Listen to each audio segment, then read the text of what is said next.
Hello students, welcome to Haldar academy online platform.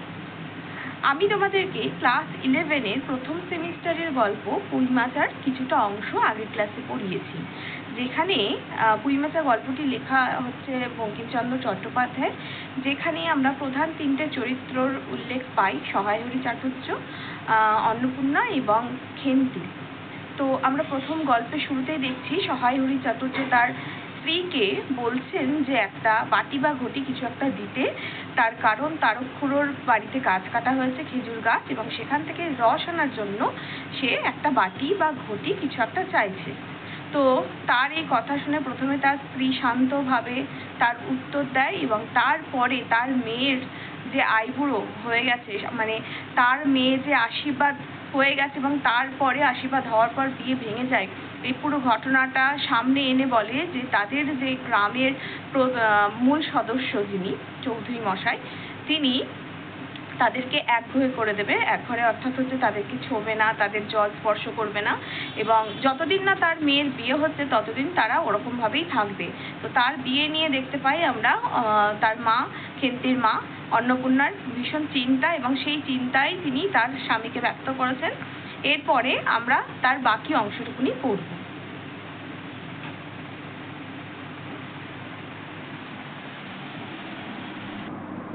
Sahayhari তাচ্ছিল্যের ভাব প্রকাশ করিয়া বলিলেন, এই আমি বলি না জানি কি ব্যাপার, এক ঘরে সবাই এক ঘরে করেছেন, এবার বাকি আছেন কালী ঠাকুর, কালীময় ঠাকুর। ও অর্থাৎ সহায়হরি কিছুটা তাচ্ছিল্য, মানে অতটা গুরুত্ব না দিয়ে বিষয়টা বলছেন যে এই আমি বলি, মানে ইতস্ততভাবে বলছেন না জানি কি ব্যাপার, মানে এই ঘটনাটা তার যে মেয়ের বিয়ের ব্যাপারটা, এটা খুব হালকাভাবে তিনি নিয়ে বলছেন যে আমি বলি না জানি কি এমন ব্যাপার হলো, এক ঘরে সবাই এক ঘরে করেছেন, মানে গ্রামের সবাই তো আমাদের এক ঘরে করেছেন, এবার বাকি আছেন কেবলমাত্র কালীময় ঠাকুর। কালীময় ঠাকুরের সম্পর্কে আমরা শেষে জানবো, এটা শেষে বলা আছে। এরপরে অন্নপূর্ণা তেলে বেগুনে জ্বলিয়া উঠিলেন। এই লাইনটা থেকে তোমাদের প্রশ্ন আসে যে অন্নপূর্ণা তেলে বেগুনে কেন জ্বলে উঠলেন। তেলে বেগুনে জ্বলে ওঠা অর্থাৎ আমরা জানি গরম তেল, একদম গরম তেলে যখন আমরা তেলের মধ্যে যখন বেগুন ছাড়ি, তখন যেরকমভাবে হয়, মানে যতটা তেজ হয় সেটার, বা যতটা ঝ্যাঁক করে আওয়াজ হয়, সেই রকমভাবে পুরো জ্বলে উঠলেন, এতটাই রেগে গেলেন, বললেন যে কেন তোমাকে এক ঘরে করতে বেশি কিছু লাগে? অর্থাৎ তিনি তার স্বামীকে বলছেন যে মানে তোমাকে তো খুব সহজেই এক ঘরে করা যায়, তোমার যা কি বলবো দরকারি জিনিস বা তোমার যা যা বৈশিষ্ট্য রয়েছে, সেই বৈশিষ্ট্যটা এমনিই তোমাকে এক ঘরে করে দেবে, বেশি কিছু লাগে নাকি? তুমি কি সমাজের মাথা, না একজন মাতব্বর লোক? মাতব্বর মানে হচ্ছে যার মানে সবেতেই খুব নিজেকে পণ্ডিত ভাবে, সেরকম একজন। তুমি কি সমাজের মাথা, অর্থাৎ সমাজের কি প্রধান বা মাথা, তাকে মানে সমাজের যিনি প্রধান হয় তাকে সমাজের মাথা বলে। তুমি কি সমাজের মাথা, না একজন মাতব্বর লোক? চাল নেই, চুলো নেই, এক করার মুরদ নেই, চৌধুরীরা তোমায় এক ঘরে করবে, তার এমন কঠিন কথা কি? অর্থাৎ যার তোমার চালও নেই, চুলোই নেই, মানে সমাজের যা যা নিয়ম থাকে, যা যা কাজ করার থাকে, সেগুলো কোনো কিছুই সহায়হরির মধ্যে নেই। সহায়হরি হচ্ছে এমন একটা মানুষ যিনি মানে সমাজের নিয়ম বেঁধে চলা পছন্দ করে না। তার যেটা মনোভাব, মানে স্বাধীন যেটা মনোভাব, বা তার মনে যেটা চাই সেটাই তিনি একমাত্র করেন। কিন্তু সমাজের নিয়মে চলতে গেলে বা গ্রামের পরিবেশে যেটা ধরা হয়, গ্রামের লোকরা একটু সমাজের নিয়ম কানুন মেনে চলতে পছন্দ করে, তো সেটা যেহেতু চলে না, তার জন্য তাকে বেশিরভাগ জনই পছন্দ করে না। এক করার মুরদ নেই, মানে কোনো কিছু করার তো মুরদ নেই, চৌধুরীরা তোমায় এক ঘরে করবে না, করবে তার এমন কঠিন কথা কি? মানে চৌধুরীরা তোমাকে তো খুব সহজেই এক ঘরে করে দেবে। আর সত্যিই তো এদিকে ধাড়ি মেয়ে হয়ে উঠলো। ধাড়ি কথার অর্থ হচ্ছে বড় হয়ে ওঠা, মানে অনেক বড় যখন হয় সেটাকে ধাড়ি বলা হয়। তো সে আবার তার মেয়ের কথা বলছে যে একদিকে ধাড়ি মেয়ে হয়ে উঠলো, আমাদের মেয়ে তো সত্যি কথা বলতেই একজন বড় মেয়ে হয়ে উঠলো, তার এবার সত্যিই বিয়ের প্রয়োজন আছে, তার জন্য তার মা এই কথাটি বলছেন। হঠাৎ স্বর নামাইয়া বলিলেন, অর্থাৎ গলার আওয়াজ যেটা অন্নপূর্ণা সেটা আস্তে করে বললেন, হলো যে 15 বছরের, বাইরে কমিয়ে বলে বেড়ালে কি হবে, লোকের চোখ নেই? পুনরায় গলা উঠাইয়া বলিলেন, না বিয়ে দেবার গা কিছু আমি কি যাব পাত্র ঠিক করতে? অর্থাৎ আমাদের বাঙালি সমাজের মারা যখন মেয়েদের স্বভাবের কোনো মেয়েদের বয়স সম্পর্কে যখন বলেন তখন কিন্তু কোনোভাবেই সেটা সঠিক আমরা দেখতে পাই যে বলে না, অর্থাৎ আস্তে কথাটা বলেন যাতে কেউ না শুনতে পায়। এবং সবাইকে 15 বছর মানে তার মেয়ের আসল বয়স হচ্ছে 15 বছর, যদিও সবাইকে কম করে বলা আছে, যেটা হয় গ্রামের মধ্যে, মানে মেয়ে 15 হলেও সেটাকে কমিয়ে 12 বা 13 এরকম বলা হয়। সবাইকে কমিয়ে বললেও কি হবে, লোকে কি চোখ নেই? অর্থাৎ একটা মেয়ে যখন বড় হয় তাকে দেখে, মেয়েদের খুব অল্প বয়সে দেখে তাদেরকে বড় লাগে, মানে তাদের বয়স 15 হলে আরো বেশি বয়স লাগে। সেই জন্য সবার এমনি গ্রামের যে মানুষ তারা এমনি ভীষণ এই দিকটাতে নজর দেয়, তাই জন্য বলছে লোকের কি চোখ নেই? পুনরায় গলা উঠাইয়া বলিলেন, গলাটা মানে আস্তে কথা বলছিলেন, উঠাইয়া অর্থাৎ আবার চড়ে গিয়ে বলতে লাগলেন তিনি, না বিয়ে দেবার গা না কিছু, মানে না বিয়ে দেবার কি কোনো ইচ্ছা, না অন্য কিছু। আমি কি যাব পাত্র ঠিক করতে? পাত্র অর্থাৎ হচ্ছে পাত্র, মানে বিয়ের যে পাত্র তার মেয়ের স্বামী ঠিক করার জন্য কি আমি যাব, সেটা তিনি বলছেন। অর্থাৎ সেই যুগে তো মারা সেই কাজগুলো করতো না, তা এই দায়িত্বটা পুরোটাই ছিল তার বাবাদের। মেয়ের পাত্র ঠিক করা পুরোটাই তার বাবা দায়িত্ব নিতেন, তাই জন্য তার মা বলছে আমি কি যাব পাত্র ঠিক করতে? সশরীরে যতক্ষণ স্ত্রী সম্মুখে বর্তমান থাকিবেন, স্ত্রীর গলার সুর ততক্ষণ কমিবার কোনো সম্ভাবনা নাই বুঝিয়া সহায় হরি দাওয়া হইতে তাড়াতাড়ি একটি কাঁসার বাটি উঠাইয়া লইয়া খিড়কির দুয়ার লক্ষ্য করিয়া যাত্রা করিলেন। অর্থাৎ তিনি তার সম্মুখে, মানে তার স্ত্রী অন্নপূর্ণার সম্মুখে যতক্ষণ থাকবে, তার চোখের সামনে থাকবে, ততক্ষণ তার স্ত্রী উচ্চ গলায় সেই সমস্ত চিৎকার মেজাজে চিৎকার করে যাবেন। তো এই জিনিসটা সে বুঝতে পেরে গেছে, এবং বুঝতে পারার জন্য তিনি, তার মাথায় আছে যে এখন তারও খুড়োর বাড়িতে গাছ কেটেছে, ওই গাছ থেকে রস আনতে হবে, তার জন্য তিনি এই পুরো ঘটনাটাই তার স্ত্রীকে উপেক্ষা করে তাড়াতাড়ি করে দাওয়া থেকে একটা কাঁসার বাটি, দাওয়া হচ্ছে যেখানে উঠোন থাকে, উঠোনের সংলগ্ন যে অঞ্চল সেখানে দাওয়া থেকে একটা কাঁসার বাটি তুলে নিয়ে খিড়কির দুয়ার, অর্থাৎ প্রত্যেকটা বাড়ির পেছনের যে ইয়ে থাকে, পেছনের যে দরজা থাকে, সেই দরজাতে খিড়কির দুয়ার লক্ষ্য করিয়া যাত্রা করলেন। তখন খিড়কির দুয়ারটা দেখে সেই দিকে তিনি রওনা হলেন। কিন্তু খিড়কির দুয়ারে একটু এদিকে কি দেখিয়া হঠাৎ থামিয়া গেলেন। মানে খিড়কির দুয়ার দিয়ে যেই বেরোতে যাচ্ছে অমনি তার কিছু একটা চোখে পড়লো, কিছু একটা চোখে পড়িয়ে সে হট করে থেমে গেল এবং দাঁড়িয়ে গেলেন, এবং আনন্দপূর্ণ স্বরে বলিয়া উঠিলেন, এসব কি রে খেন্তিমা, এসব কোথা থেকে আনলি? ও এই যে, অর্থাৎ কথাটা পুরোটাই শেষ হলো না, সে আনন্দপূর্ণ স্বরে অর্থাৎ অত্যন্ত আনন্দের সহকারে সে বলে উঠল, আনন্দপূর্ণ অর্থাৎ আনন্দে পরিপূর্ণ স্বরে সে বলে উঠল যে এসব কিরে, মানে তার খেন্তি হচ্ছে তার বড় মেয়ে, খেন্তি কিছু একটা এনেছে, এবং এসব কোথা থেকে আনলি? ও এই যে, অর্থাৎ খেন্তি কিছু একটা এনেছে সঙ্গে করে, এবং বাইরের খিড়কির দুয়ারের কাছ থেকে তারা ঢুকছে, এবং সেই সময় তার বাবা বেরোচ্ছে, এবং সম্মুখে খেন্তিকে দেখেই সে খেন্তির হাতে সেই জিনিসপত্রগুলি দেখে অত্যন্ত আনন্দ সুরে তাকে জিজ্ঞেস করলেন।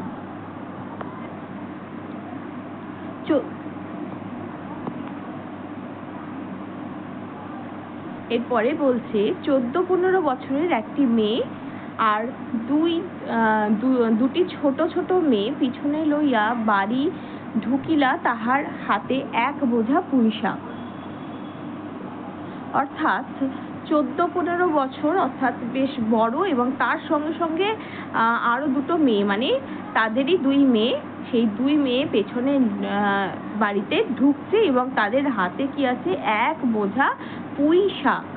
ডালগুলি মোটা ও হলদে, ডালগুলি মোটা এবং হলদে, এটা দেখে আমরা বুঝতে পারছি যে ডালগুলি বেশ অনেক দিনের পুরনো, অর্থাৎ আমরা যখন গাছ লাগাই, পুঁই গাছ লাগাই, তখন আমরা যে পুঁই শাকটা খাই সেটা মোটামুটি আমরা দেখতে পাই যে খুব সরু এবং কচি ডাল হয়, কিন্তু সেটা যখন বয়স হয়ে যায় পুঁই শাকটার, তখন সেটা মোটা হয়ে যায় এবং বয়স হয়ে গেলে সেই ডালগুলো হলদেটে হয়ে যায়, যেটা আর খাওয়া যায় না।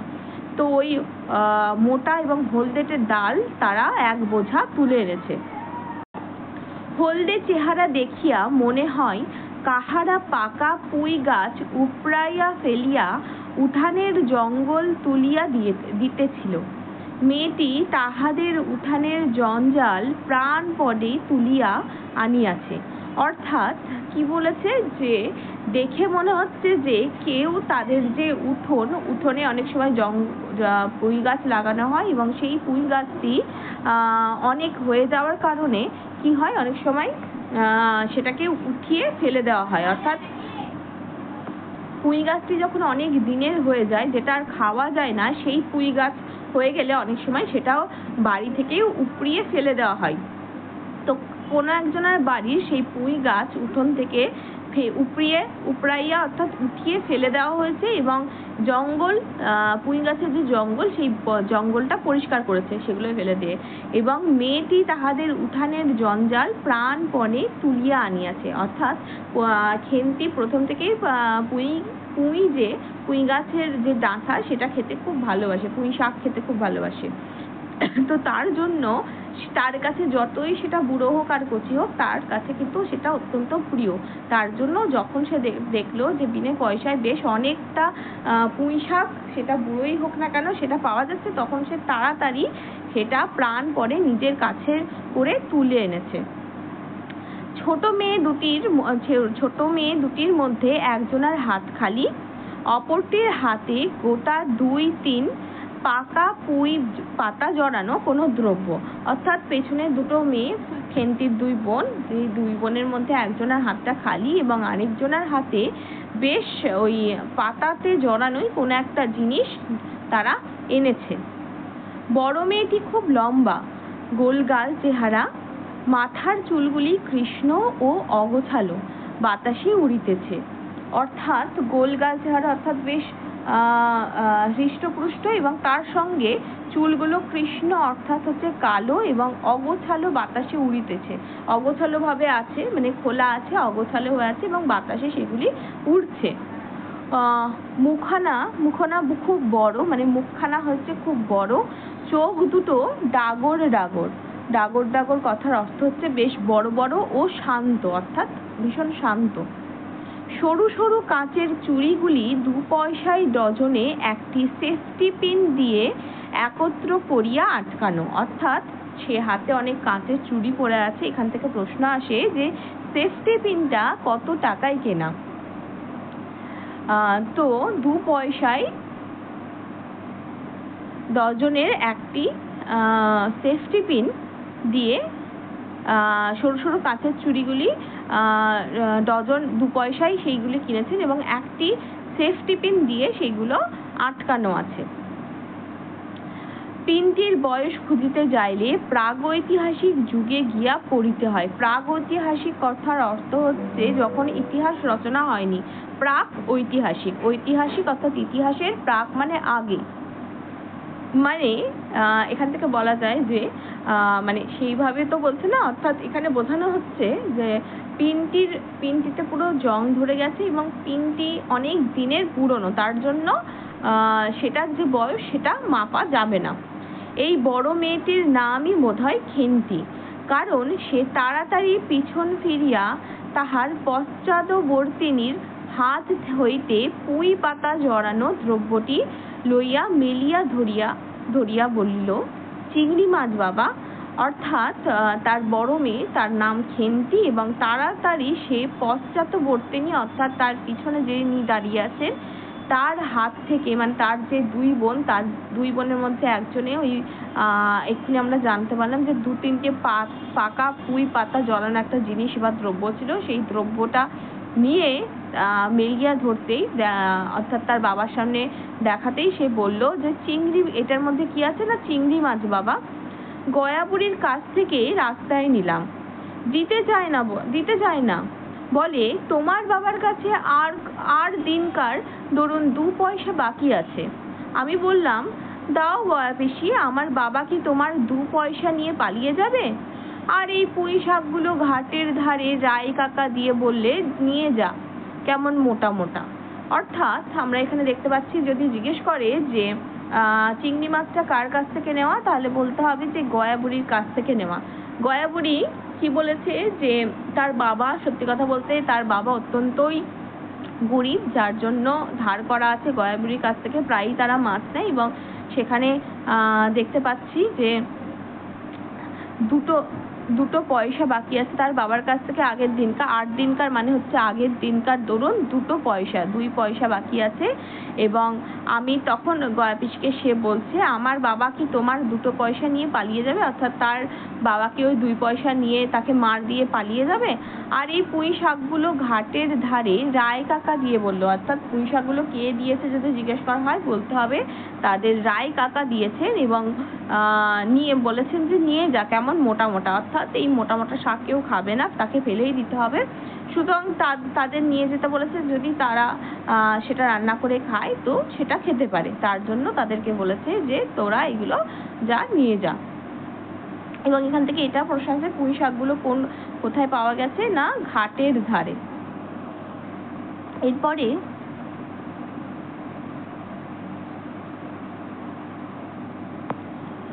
এরপর তার মা বলছে, অন্নপূর্ণা দাওয়া হইতে অত্যন্ত ঝাঁঝের সহিত চিৎকার করিয়া উঠিলেন, নিয়ে যা, আহা কি অমর্ত্যই তোমাকে তারা দিয়েছে। অমর্ত্যই অর্থাৎ এখানে অমর্ত্য কথাটি অর্থ হচ্ছে অমৃত।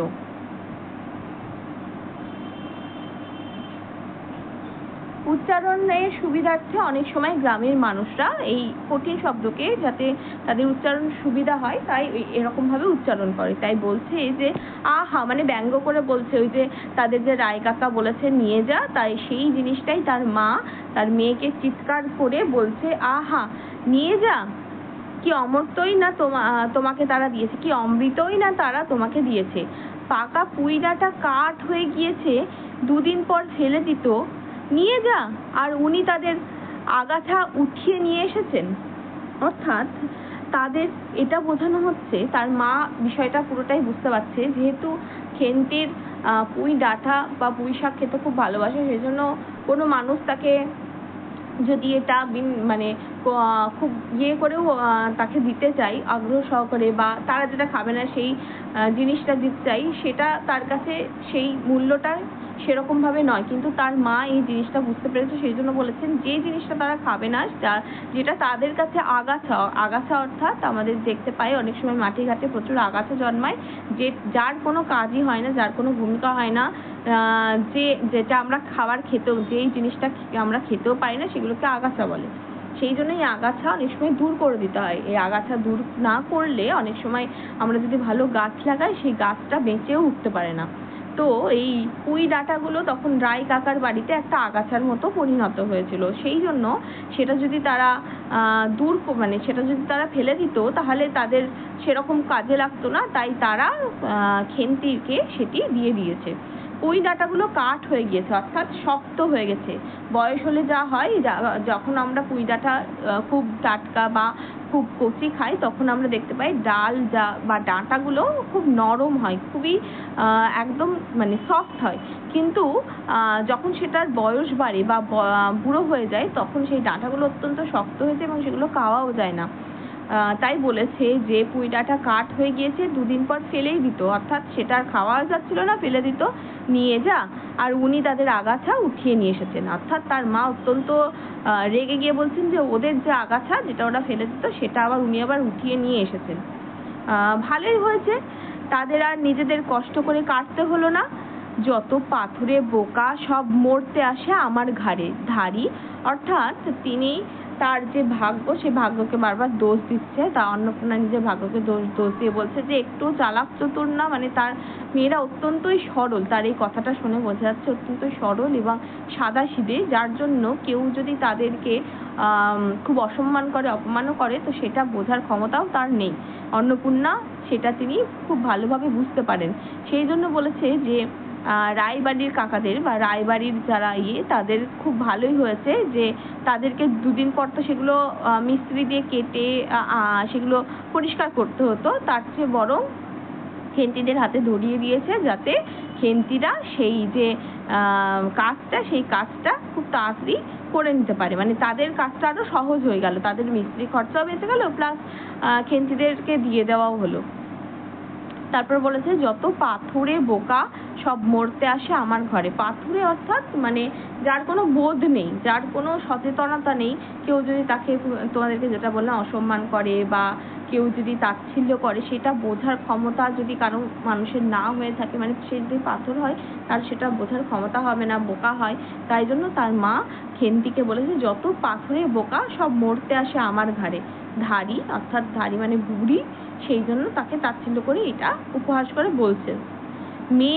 মেয়ে বলে দিয়েছি না তোমার বাড়ির বাইরে কোথাও পা দিও না। অর্থাৎ খেন্তিকে বলছে মেয়ে বলে দিয়েছি না তোমায় বাড়ির বাইরে কোথাও পা দিও না। অর্থাৎ মেয়ে যেহেতু বড় হয়েছে, তাই গ্রামের লোকেরা কি করে, বাড়িতেই তার যে মেয়ে থাকে তাই মেয়েদেরকে বাড়ির কাজটা শেখায়, এবং যাতে পরবর্তীকালে বিয়ে হয়ে যাওয়ার পর তাদের যে কাজকর্ম, সেই বাড়ির কাজকর্ম করতে যাতে সুবিধা হয়, তার জন্য তাদের, আর ছোটবেলায় যেটা হয় বাড়ির বাইরে তারা খেলে বেড়ায়, সেটা আস্তে আস্তে বয়সের সাথে সাথে বাড়ার সাথে সাথে তাদেরকে ঘরের মধ্যে রেখে ঘরের কাজকর্ম শেখানো হয়। সেই জন্য সে বলছে যে মেয়ে বলে দিয়েছি না তোমায় বাড়ির বাইরে কোথাও পা দিও না, অর্থাৎ বাড়ির বাইরে কোথাও যেন পা না দেয়। লজ্জা করে না এ পাড়া সে পাড়া করে বেড়াতে, অর্থাৎ এখনো সেই বাচ্চাদের মতো এ পাড়া সে পাড়া করে বেড়াচ্ছ। বিয়ে হলে যে 4 ছেলের মা হতে, অর্থাৎ তোমার বিয়ে হয়ে গেলে যে তোমার 4টে ছেলে হতো এবং সেই ছেলে তুমি মা হয়ে যেত। অর্থাৎ মায়েরা মেয়েদেরকে এইরকম কথা বলে যে তোমার যদি বিয়ে হয়ে যেত এই বয়সে, তাহলে এই বয়সে কিন্তু তুমি 4 ছেলের মা হয়ে যেতে। খাবার নামে আর জ্ঞান থাকে না, না? অর্থাৎ কোনো কিছু খাওয়ার যখন কিছু থাকে তখন সেই খাওয়ার নামেও তোমার কোনো জ্ঞান হুঁশ বুদ্ধি কিছুই থাকে না। কোথায় শাক, কোথায় বেগুন, আর একজন বেড়াচ্ছে কোথায় রস, কোথায় ছাই, কোথায় পাশ। ফেল বলছি, ও সব ফেল। অর্থাৎ কোথায় শাক, কোথায় বেগুন, এই সমস্ত কিছু মানে খাওয়া দাওয়ার ব্যাপারে তার কোনো হুঁশ নেই, এবং তার ঠিক খেন্তির মতোই তার বাবা কোথায় কার বাড়িতে গাছ কাটলো, কার বাড়িতে কিছু হলো, সেই সমস্ত বিষয়, মানে যে বিষয়টাতে গুরুত্ব দেওয়ার কথা তাদের এই বয়সে এসে, সেই বিষয়টাতে গুরুত্ব না দিয়ে আর যত তার মায়ের কাছে যত অগুরুত্বপূর্ণ যে সমস্ত কাজ, সেই গুরুত্বপূর্ণহীন কাজে তারা মনোযোগ দিচ্ছে। তো তাই জন্য সে অত্যন্ত মেজাজ নিয়ে খেন্তি এবং খেন্তির বাবা দুজনকেই কথাগুলো বলছে, এবং তারপরে শেষে বলছে ফেল বলছি, ওসব ফেল। অর্থাৎ এই সমস্ত পুঁই শাক যেখান থেকে এনেছি সেগুলো ফেলে দে, এক্ষুনি ফেলে দে। তাই তখন তার মা তাদেরকে ফেলে দেওয়ার কথা বলছে।